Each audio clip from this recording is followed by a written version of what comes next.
چوکیدار تھا جس کا نام اشفاق تھا، اس کو کسی نے قتل کیا تھا. کہ آپس میں طلاق بھی ہو گئی تھی اسی گھر پہ جو تنازع چل رہا تھا. میں نے موقع پر پہنچا تو جی لاش پڑی تھی. رئیس کی بیوی نے اشفاق کو کہا کہ آپ میرے گھر میں چوکیداری کے لیے آ جائیں.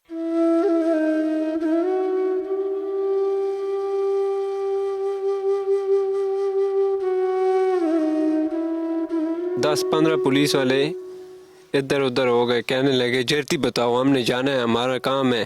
کافی عرصے سے میاں بیوی کا اس مکان پہ تنازع چل رہا تھا. اس نے پھر رئیس اور ریاض نے اس پر قاتلانہ حملہ کر کے اس کو قتل کر دیا. قتل کمرے میں ہوا ہے، لاش پھر باہر صحن لاش میں باہر پڑی تھی.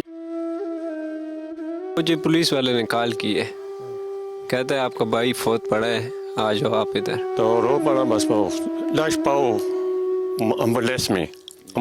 پشتو میں کہتے ہیں مڑی اچت گئی. ہاں مڑے چت کا جی لاش واچ 25,000 روپے خپل زوی بیلو.